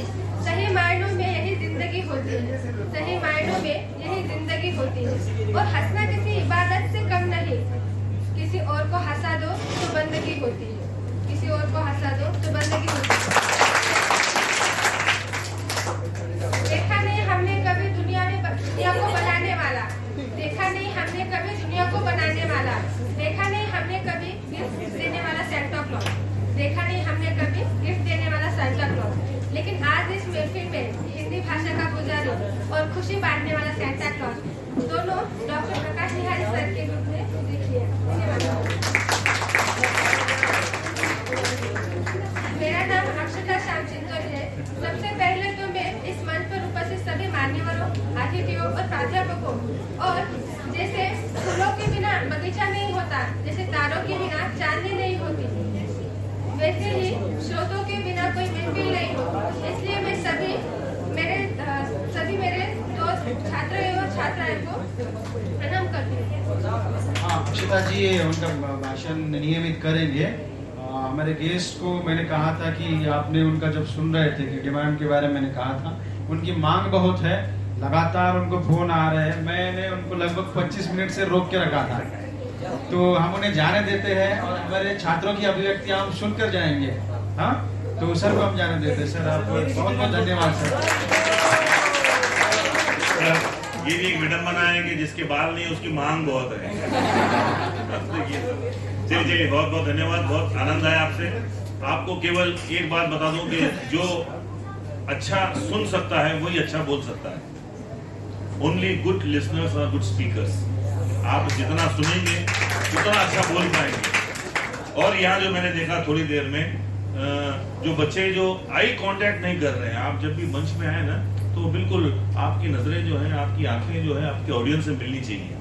हर एक के आप ऐसा नहीं कि वहां देख के बोल रहे यहाँ देख के, नहीं, आप बिल्कुल आंखों में आंखें डाल के बोलिए। हर एक व्यक्ति को ऐसा लगना चाहिए कि आप उसके लिए बोल रहे हैं। तो ये एक आप बात ध्यान में रखिए, जब भी आप मंच में आए आपका आई कांटेक्ट अच्छा चाहिए। और कविताएं आपको सीखनी है तो कविताएं सुनिए। जो जितनी कविता जो होता है ये एक छूत का रोग है, एक को होता है फिर दूसरे को होता है। तो जितनी कविताएं आप सुनेंगे उतना ही अच्छे कवि आप बनेंगे। कविता सीखने का कोई प्रयोगशाला नहीं होती है इसकी, कि आप जितनी सीखेंगे उतना ही काव्य रस आपके मस्तिष्क में आएगा। आप सबने जिन्होंने भी यहाँ पर कविताएं बोली, जिन्होंने गाना, वो सबसे अच्छा पहला गाना कोमल जी कोई थे जिन्होंने सरस्वती का गाना, बहुत अच्छा स्वर है। एक बार ताली बजाइए। सभी ने बहुत अच्छा किया, आपने बहुत प्रेम दिया, बहुत आशीष दिया, तो आपका पुनः एक बार बहुत बहुत आभार, बहुत बहुत धन्यवाद। Thank you sir. धन्यवाद सर। क्षमा कर, मैं सर के साथ नहीं जा पाया। सर ने कोमल जी की प्रशंसा की तो एक गीत तो उनका बनता है, तो उनका गीत हम सुनेंगे। तब तक आप सोच के रखे अच्छा गीत। उससे पूर्व अक्षता जी उनका वक्तव्य चल रहा था, वो हम पूरा कर लेते हैं।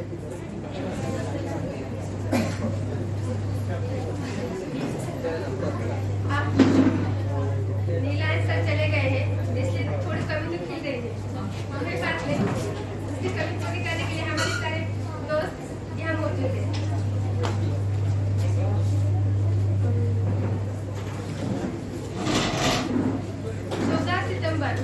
1949, इसके बारे में ज्यादा मैं तो कुछ नहीं कहूँगी, क्योंकि पहले ही दीदी ने बहुत कुछ बताया है आपको। मैं सिर्फ आपको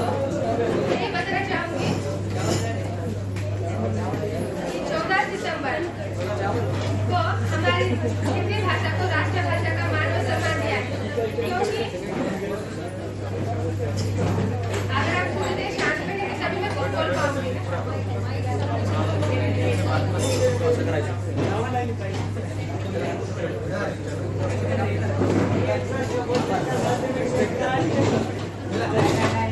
चौथा दिसंबर 1939 को भारत की संविधान सभा यानी कॉन्स्टिट्यूशन असेंबली द्वारा हिंदी को केंद्र सरकार की आधिकारिक भाषा ऑफिशियल लैंग्वेज का मान दिया गया।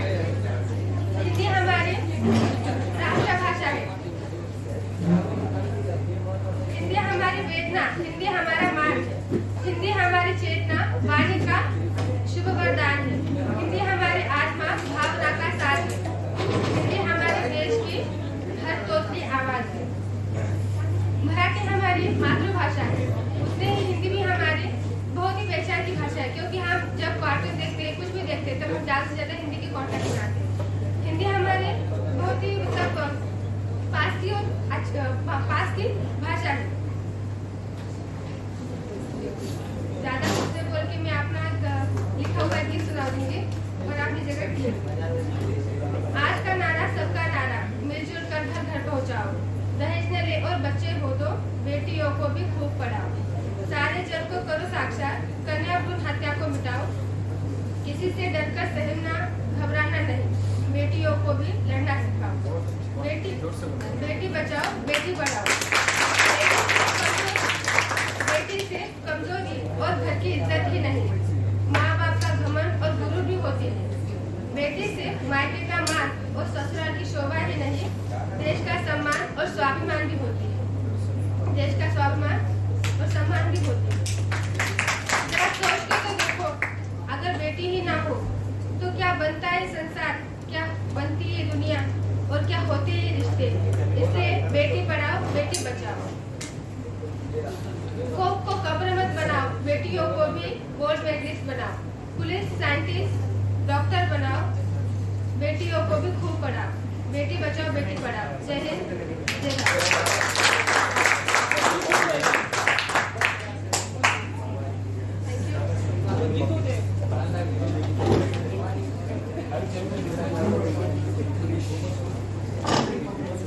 धन्यवाद अक्षता जी। मैं कोमल चौहान जी को मंच पर आमंत्रित करती हूँ, वे आए और अपना गीत सुनाए।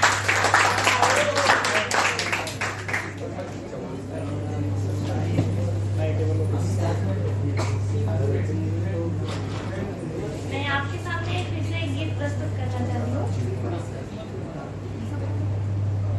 तुमसे नाराज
बहुत धन्यवाद कोमल जी। अध्यक्ष यहाँ पर संदीप पाटिल जी थे। अंत में अध्यक्ष समारोह होता है। संदीप पाटिल ना होने के कारण हम यहाँ हिंदी विभाग प्रमुख को ही अध्यक्ष रूप में हम कहते हैं कि अध्यक्ष के रूप में ही इस कार्यक्रम का समारोह करें। मैं हिंदी विभाग प्रमुख डॉक्टर संदीप पाइकराव जी से निवेदन करता हूँ कि वे कार्यक्रम का जो अंत होता है अध्यक्ष समारोह का वे आएं और अध्यक्ष समारोह करें।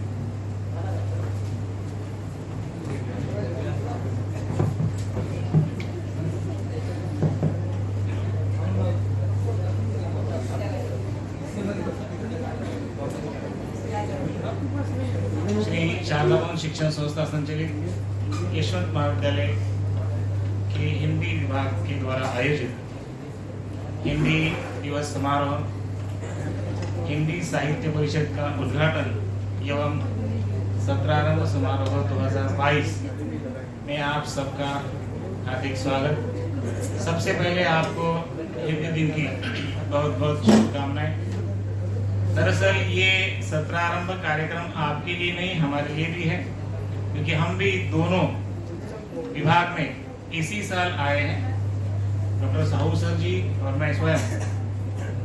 इसके पहले जो आपके यहाँ पर हिंदी विभाग में अधिव्याख्याता थे सर थे, वो दूसरे स्थान पर गए, उनके स्थान पर हम आए हैं। इसलिए हमारा भी एक प्रकार का इंडक्शन प्रोग्राम ही है।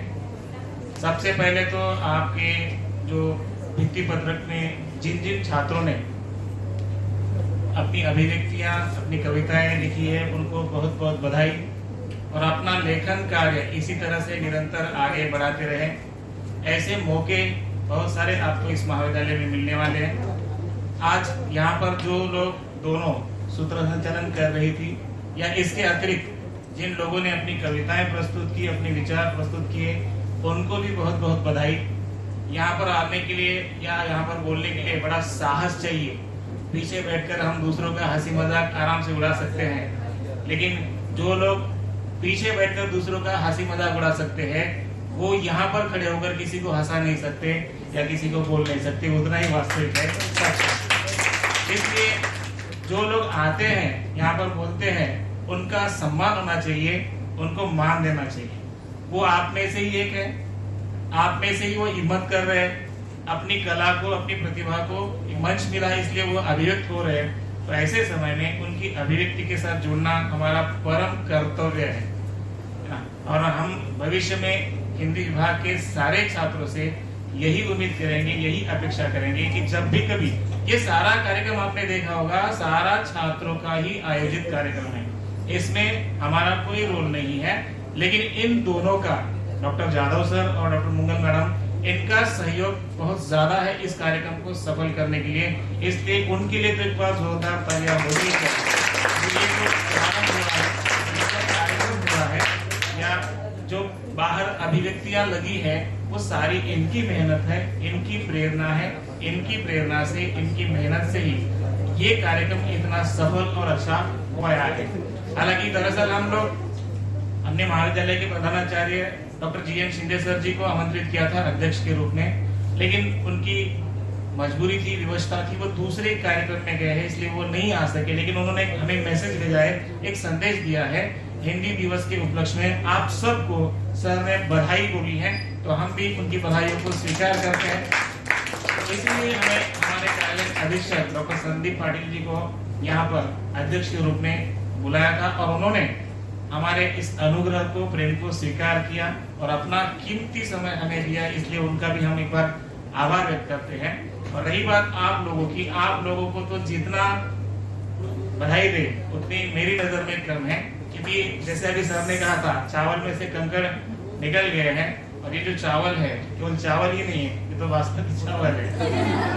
चावल में भी बहुत सारे प्रकार होते हैं, उसमें से अनमोल कीमती आप लोग हैं। विभाग के द्वारा समय समय पर ऐसे कार्यक्रम होते रहेंगे और आप लोगों को इसी तरह से आने वाले कार्यक्रमों में भी अपनी अपनी भूमिकाएं निभानी है। अगर बोल नहीं सकते यहाँ पर आकर तो सुन तो जरूर सकते हैं, क्योंकि हम बहरे नहीं हैं, गूंगे जरूर हो जाते हैं यहाँ पर आने के लिए। बहुत सारे लोग यहाँ पर आकर गजनी भी हो जाते हैं, लेकिन सुनने वाले के कान हमेशा सतर्क होते हैं। हम उम्मीद करते हैं कि यशवंत महाविद्यालय से जो छात्र बाहर जाएगा उसमें वह सहनशीलता होगी, उसमें वह रसिकता होगी। मैं जिस माहौल से आया हूँ, जिस महाविद्यालय से आया हूँ, वो बहुत छोटा महाविद्यालय था, लेकिन ऐसे मौके बहुत ज्यादा मिलते थे, मंच बहुत ज्यादा मिलता था। मैं और डॉक्टर सुनील यादव सर जी एक ही महाविद्यालय से पढ़े हैं, वो मेरे वरिष्ठ रहे, सीनियर रहे हैं। उनको भी उसी महाविद्यालय ने निर्माण किया, मुझे लगता है, और मुझे भी उसी महाविद्यालय ने बनाया है। हम आज इस अवसर पर हमारे गुरुजनों का धन्यवाद देते हैं कि उन्होंने हमें इस काबिल बनाया, यहाँ पर खड़े होकर आपके सामने कुछ कह सके। ये हंसना हंसाना दोनों अलग चीजें होती है। किसी के चेहरे पर हास्य निर्माण करना कोई सामान्य कार्य नहीं होता है, कोई सहज कार्य नहीं होता, उसके लिए बड़ा परिश्रम लगता है। जैसे अभी सर ने आपके सामने बहुत सारी उनकी सुंदर रचनाएं रखकर आपको हंसाने की, प्रफुल्लित करने की कोशिश की है। मैं उसमें थोड़ी अपनी एक दो पंक्तियां जोड़ देता हूँ और विराम करता हूँ अपनी वाणी को। कविता याद आ रही थी, 2 छंद याद आ रहे हैं जो महाविद्यालय में हम लिखते थे। बस आपकी भावना उसमें शायद हो सकती है, या कुछ लोग अपना चरित्र भी उसमें देख सकते हैं दुर्घटना से। कविता का शीर्षक था आग। आग आग। प्रेम जाल में फंसकर सखी जग को कैसे भुला सकता हूँ। प्रेम जाल में फंसकर सखी जग को कैसे भुला सकता हूँ। रोटी की तलाश छोड़कर कैसे प्रेम के गीत गा सकता हूँ, कैसे प्रेम के गीत गा सकता हूँ। मैंने कहा ना, मैंने गोरे गोरे गाल तुम्हारे याद दिलाते हैं रोटी की। कभी को चैलेंज नहीं होता, कुछ भी कल्पना कर सकता है। माइकल हल नहीं उसको रोक सकी है। जैसे सपना होता है ना, सपना देखने का अधिकार मेरा है, कोई रोक नहीं सकता मेरे सपने में किसी को आने से। इसलिए कभी की कल्पना होती है। गोरे गोरे गाल तुम्हारे याद दिलाते हैं रोटी की, लाल लाल होठ तुम्हारे याद दिलाते हैं चटनी की। रोटी और चटनी के आगे मजबूर हो जाता हूँ, बता सकी कैसे प्रेम के गीत गा सकता हूँ। महाविद्यालय में काव्य वाचन स्पर्धा थी, गैदरिंग में, उस समय हमने सुनाई थी, बहुत चर्चा हुई थी इस कविता की, बहुत सारे लोग आए थे, हमने भी एक कॉपी की थी उसकी पढ़ने के लिए, सुनाने के लिए। छोड़िए 2 छंद आए थे, लेकिन मैंने कहा था कि दुर्घटना अक्सर घटित होती है। दुर्घटना ये घटित हुई, इस कविता को सुनाने के ठीक 8 दिन के बाद हमारे नाम पर एक पोस्ट कार्ड आया था, पत्र आया था, जिसमें 4 पंक्तियां किसी ने लिखकर भेजी थी। पता नहीं अब वो लिखने वाला कवि था या कवियत्री थी, लेकिन हमारे नाम से एक पत्र आया था। मुझे लगा उस कविता का वो उत्तर था, मैंने उसी रूप में लिया। बहुत सुंदर पंक्तियां थी, वो भी मुझे याद है, भले कि वो मिली नहीं, मेरी नहीं वो पंक्तियां, क्योंकि उत्तर दूसरे का था, लेकिन याद जरूर है। उसमें लिखा था, गम बनकर तेरी आंखों से छलकी नहीं हूं मैं, गम बनकर तेरी आंखों से छलकी नहीं हूं मैं, टूटी जरूर हूं अभी बिखरी नहीं हूं मैं। इस हौसले की कोई दाद दे या ना दे, मगर फुर्सत से तेरी याद में रोई नहीं हूं मैं, मगर फुर्सत से तेरी याद में रोई नहीं हूं मैं। हो सकता है कि हमारे किसी मित्र ने हमारी मजाक करने के लिए कवित्री का रूप धारण कर लिया और हमारे नाम से चार आने का उस समय मिलता था, पोस्ट कार्ड उसके ऊपर भेज दिया। ऐसी कुछ दुर्घटनाएं जीवन के साथ जुड़ी होती है, बस वही दुर्घटनाएं रखते हैं। और एक दुर्घटना देखकर आपके सामने रुक जाता हूँ, हंसी का मौका है। देखिए, हम एक बार कन्याकुमारी गए थे, सब परिवार, पत्नी के साथ हम गए थे कन्याकुमारी में, घूमने के लिए नहीं गए। मौका ये था कि रेफरी के रूप में गए, पीएचडी का एक आया हुआ था और हमको बुलाया गया था, उस रेफरी के रूप में हम वहाँ पर गए थे। अब वहाँ से करीब था कन्याकुमारी, तो देखने का मौका मिला, वहाँ पर गए। मतलब हमारे देश की आखिरी चट्टान कन्याकुमारी में, आखिरी चट्टान, उस आखिरी चट्टान पर खड़े होकर मैं समुद्र का आनंद ले रहा था। समुद्र उमड़ रहा था, तूफान आ रहा था, जो लहरें हैं एक एक करके आ रही थी और हमारे अंदर का कवि जागरूक हो गया। वैसे तो मैंने कविता करना छोड़ दिया था, लेकिन कवि जागरूक हो गया। मैंने उन लहरों को देखकर कहा, ऐ समंदर अपनी लहरों को संभाल कर रख, उस पत्थर की चट्टान पर खड़े होकर आने वाली लहरों को देखकर मैंने कहा, ऐ समंदर अपनी लहरों का संभाल कर रख, मेरे जीवन में तूफान लाने के लिए मेरी पत्नी का।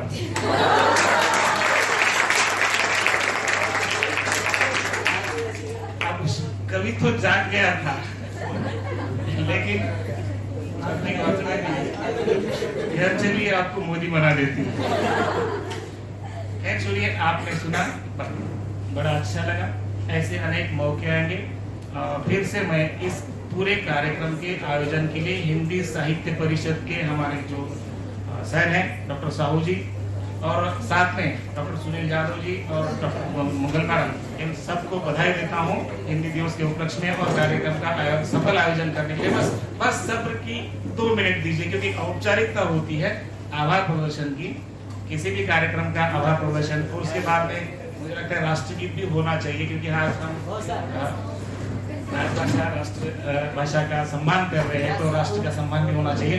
ज्यादा समय नहीं है, मैं अपनी वाणी को विराम देता हूँ। धन्यवाद।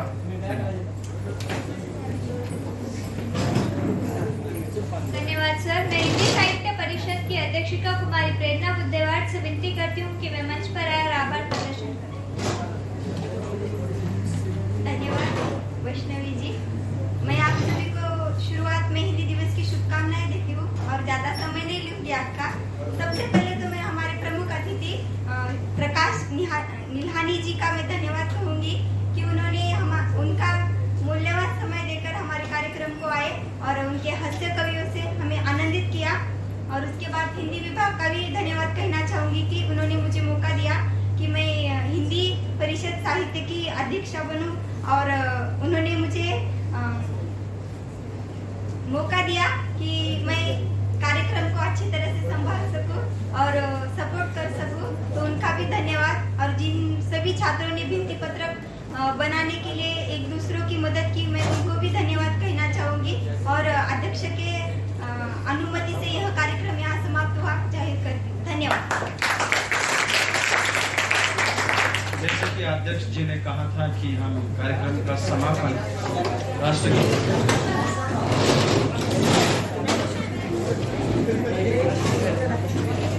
मोबाइल साइलेंट कर लेगा, आपने राष्ट्रगीत चलेगा तो मोबाइल नहीं बजना चाहिए, मोबाइल साइलेंट कर लीजिए। सभी राष्ट्रगीत के लिए तैयार हो जाए।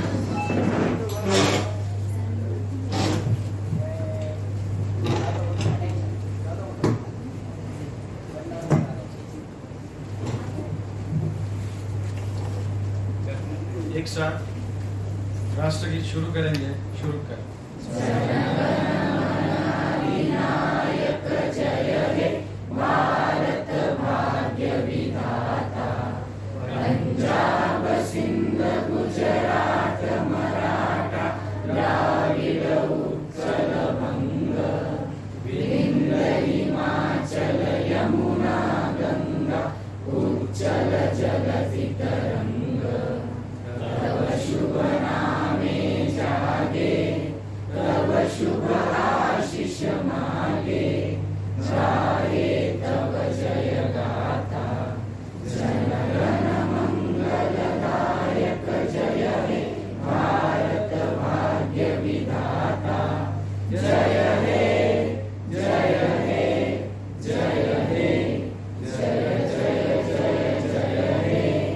भारत माता की जय। भारत माता की जय।